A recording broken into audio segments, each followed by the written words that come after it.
Hey cuties, PeachY here, welcome back to a new video, and in this video we have some monster news to talk about. From finally the big reveal of G1 new character Lenore Loomington, we have new episodes for season 2 to break down, new clips of G3 Jennifer and Venus, a little tease for G3 Operetta, and more, so stay tuned and let's get into it. So first up, finally we have a full-on schedule for the upcoming online event of Mattel Creations revealed. So on the 21st, we're gonna have Monster High, and on the 22nd, it's gonna be Barbie, amongst other things, obviously. I'm just pointing out Monster High and Barbie because those are the ones that, most target me. Like, I don't really care about the other brands. But as you can see here, there's many brands that are gonna have news and like designers talking about behind the stage, behind the scenes stuff. And of course, Lenore, she's part of that whole reveal thing since she's gonna also drop on the 21st. And speaking of Lenore, let's talk about her. So Lenore Loomington got revealed officially on the Monster High account a couple hours ago. And of course, she's now listed on Mattel Creations, and you won't guess. Like, just let me know. First impressions, you see this doll, you see the packaging, she has a pet, a stand, nothing else. Like, it's a very simple, it's giving holiday vibes. Same with the packaging, like it's almost, I think it's the same packaging actually, like the same shape and all. So first off, like, what would you think she would cost? Like 40 probably, right? 50, 60 if Mattel is feeling greedy. Actually, Mattel is feeling very greedy because she actually costs $75 US, not including tax or shipping. If you are an international fan, which that would cost $100 plus, probably, plus shipping if you're gonna get her. So yeah, the big thing with her is that I guess she's a new character, and that's why Mattel thinks they can get away with it. I don't know. I think this is kind of bad. Not only does she cost a lot, but nothing about her design or what she comes with or packaging wise says that she equals that much money. Like, I think design wise, she's kind of giving more like holiday vibes. She's kind of giving like not the level of Haute Couture, which was the same price as Lenore at $75 US.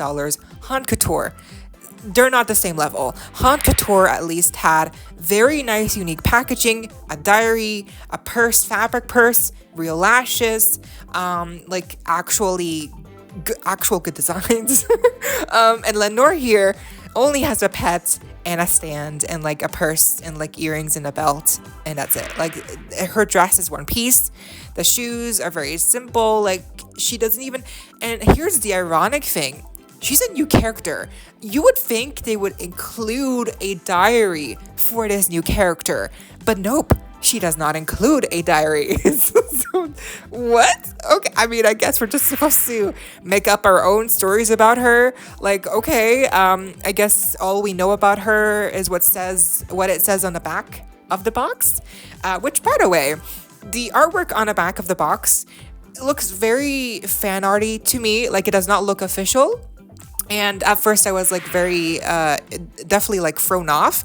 But then I thought about it, and I think the artwork doesn't look as official as usual because it isn't. I think this is probably like the artwork that Rebecca did herself, because this doll was designed by Rebecca on Instagram, and maybe this is her sketch. This is her drawing that she did herself, and that's why they put it on the back of the box, because Lenore here is part of a new series where it's going to be about designers creating their own monster high dolls, new characters, I guess. So I guess they're gonna include the personal artwork on the back of like the actual designer who did it. So I guess that's why the artwork looks iffy. I don't know. Just like the artwork, the packaging being very simple, the price point, the actual design for the doll, like it all kind of reads to me like 40, like she's cute, she's not ugly, Rebecca did a great job. She's obviously inspired by Edgar Allan Poe, the poem that's also called Lenore, so there's definitely love that went into this doll. I'm not saying she's like, like bad, like, no, this is objectively just my opinion. Like, I just don't think she's worth that amount of money, and she just she's very simple. She's very simple. That's very clear. But I think, the theme of like Edgar Allan Poe, like the poem, and then, her name, maybe, that's what she was kind of like pulling from, Rebecca. And I guess this design was like just really nice and good. So to me, she's not worth that amount of money. Like, she's very expensive, and plus also they're releasing merch. they're releasing oh my god they're releasing merch, like t-shirts, hoodies, tote bags, oh my god, for a character that we know nothing about. I think that is so bizarre and ridiculous. Like, what? Like, I think like doing Monster High merch is amazing. Like we've seen recently with Hot Topic, Monster High has released a lot of gorgeous merchandise with purses, shirts, clothing pieces, like. And of course, we also have the Why Are You shoes collaboration, but those are also very expensive. But so we've seen recently that Monster High has done a lot of collaborations, has put a lot of merch out there for fans, through Hot Topic, etc. Right? And then we get this. We get like shirts and hoodies with a little logo, artwork of Lenore. I just think this is so unnecessary. Like, why release merch? Like, again, first of all, if this was like Draculaura, then okay, at least it's a character we know something about, and at least it will give us more incentive to purchase the merch. But like, this is a new character. This merch, the merch alone looks so simple. Like, it's just like white or black with like a little logo on top. Like, there's nothing to it. It's so, and plus it's overpriced. It costs more. Merch on Monster for Monster High, or any merch in general for Mattel Creations, costs so much. Like, it's so overpriced, seriously. So this just, the merch, the doll, the price, like, what is happening here? I'm so confused. So yeah, overall, I would say great job, Rebecca. If you love her, then that's what's important. But I think for us fans, I don't think I think it will be divided, like who likes her and who not. I think so far, from what I've seen with polls on Instagram, comments, I think so far people are not very big on her. Like, people either are confused about her price, are not happy about it, think she's cute but not really worth that price, or they wish that it was like Twyla or someone else, like not a new character, because Lenore does look a lot like Twyla, and she's just giving a lot of different characters vibes. Like, it doesn't seem like she's really her own character, especially because, again, we know nothing about her. But yeah, I think she's fine. If you like her, I'm happy for you. But again, she's 75, and like, she does not look like that amount. Like, she looks like 40 at best. She should have been like a holiday deal, like that kind of price point. But no, she costs more, I guess, again, for the novelty of like, it's a new character. I don't know. I think this whole thing is like very bizarre. Like, what is Mattel Creations thinking? Moving on, let's get into the new season 2 episodes. So this is episode 1. We start off with Claudine being crowned Were-Ruler. And at first it seems like it's a lot of work for her. Like, she's kind of overwhelmed. She doesn't really know how to rule. And then she decides that there will be elections set in place for people to vote who they want to elect as the next future Were-Ruler. So that means basically Claudine was like, nope, I don't want this job. And then she just wants to be a normal werewolf high schooler. The big takeaway here is at the end of the episode, Foxford, who was previously assigned at the beginning of the episode to Claudine to be her assistant, Foxford, now with the keys that Claudine left to him, is all villainy, and he's like, oh, I'm gonna go into the secret library and read all about the secret information. So it seems that Foxford, new character by the way, is gonna be like a villain type of character in season 2. If you recall, apparently the antagonist for season 2 will be a shapeshifter, a chameleon of some sorts. So maybe that's gonna be Foxford, or maybe Foxford is just like a assistant, or like one of the bad guys. realize. I don't know. So let's see what happens with this character and when he'll return and like what we will learn next about him. Going into episode 2, so basically the first half is all about Draculaura and Skeleta.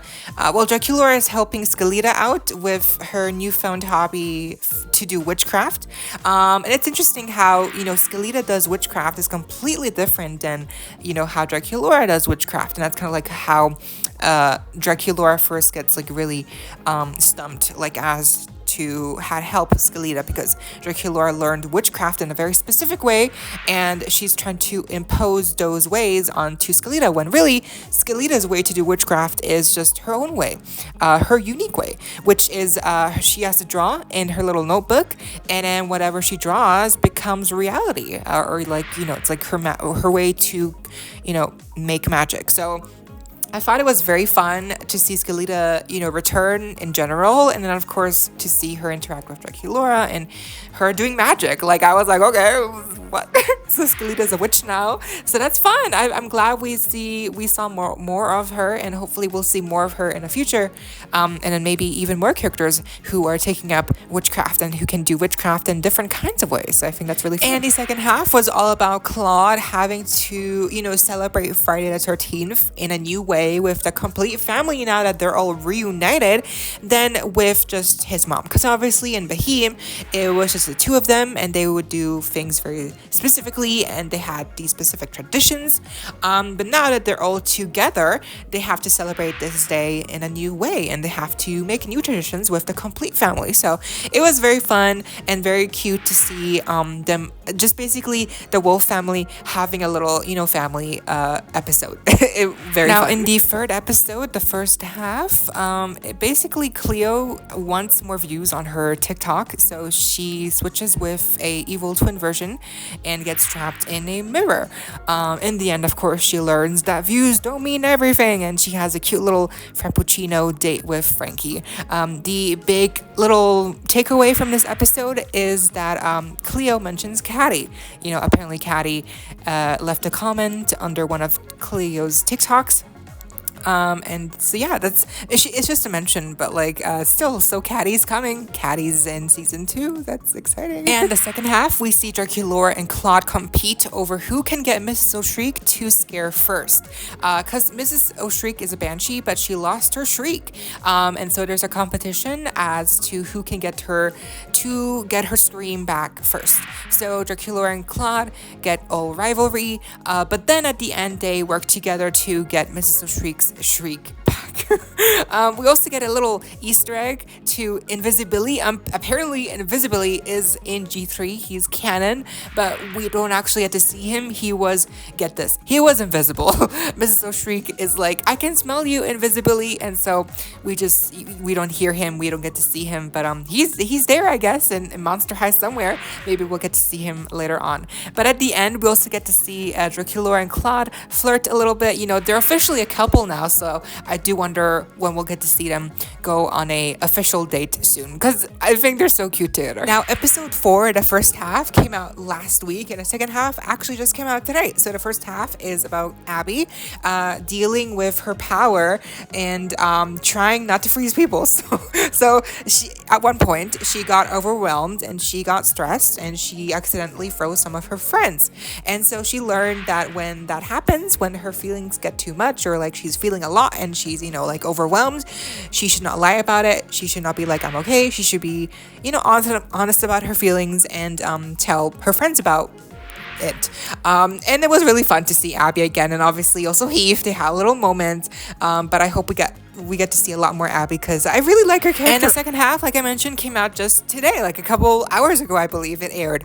It's all about the Werecat twins, Persephone and Reality, putting up the concert without Torlight, because Torlight has to go meet her mom for therapy. So I thought that was so fun, like so cute to mention, therapy, and obviously Katerina, and that, they're working through their issues. And I think Torlight also mentioned that Katerina is basically in like Monster High's version of like jail. So, she is, she is dealing with the consequences of her, actions from season 1. So the Werecat twins have to set up the concert without Trolley's help. Persephone tells Melody a list of things she should do to prepare, but because Melody doesn't really have an easy time remembering things she hears, she gets it all mixed up, and they end up performing in the catacombs with like big caterpillar insects that want to eat up the fans. But it all works out in the end. Basically, it was a really good episode because they have a really great message about how, not everyone remembers things the same way, and it actually reveal, apparently Melody remembers things that she draws or sees. So like she has photographic memory, and Persephone is the one who can remember everything that she, hears. And it's also confirmed, apparently, that Melody has ADHD. And she does have a really good scene in this episode where she explains that, sometimes her brain doesn't function the same way most monsters' brains do. And just the whole theming and the message, it was delivered so well, so subtly, but still, like, it leaves an impact, especially on, like, kids. So I feel like this is the animated series for Monster High. This is, like, a really great series. So I feel like, yet again, they're outdoing themselves. Like, the representation here is amazing. And also, of course, the Werecat twins are great. They're always a joy to watch. And of course, in this episode is where we get to see a little sneak peek Easter egg of G3 Operetta. That is confirmed to be Operetta on the little poster there when they were in the catacombs. It's like easy to miss, but like it's right there if you look closely enough. So that is in fact G3 Operetta.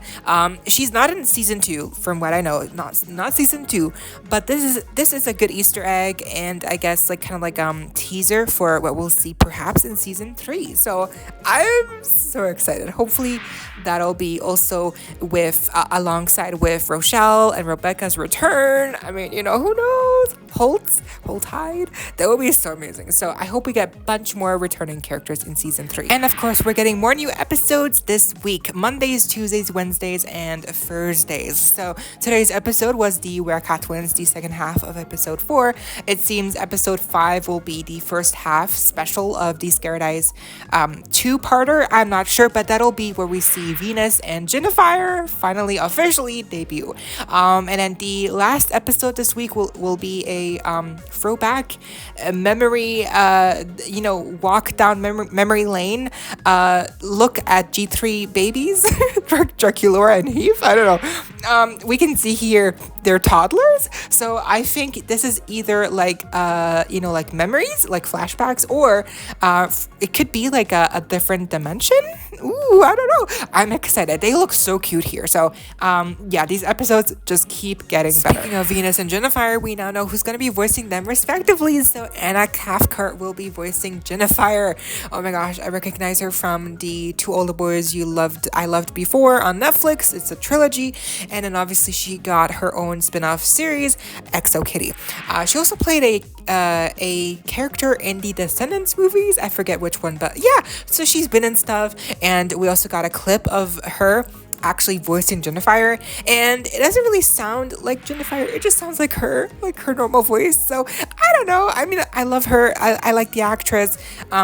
She sounds good, but I kind of wish that they would have retained some of her accent, like with Abby. And for Venus, apparently she's gonna be voiced by Rutina Wesley. I don't recognize this actress, but I have seen some people, in the stories be like, "Oh my gosh, it's her!" So I guess she has done some stuff. I never saw her in anything. So okay, but the clip, it's from Venus. She sounds so cute. I mean, it's definitely like different from G1. Like it's a completely different tone. But I like it. I think it's good. No accent or anything. But it's Venus. I think it matches her look. Also, it's like more. It's more fitted. And I also think it's important and also well done that they casted voice actors here who matched the characters' ethnicities and heritage. Phew, and that was the video. I hope you all enjoyed. Leave a like, share, comment, subscribe, hit the notification bell, and consider becoming a member today to support the channel if you're able to. And of course, so you don't miss out when I post more content like this coming your way and keeping you up to date with all the little tea you love. Stay safe, be kind. I hope this next time, stay peachy. Kisses.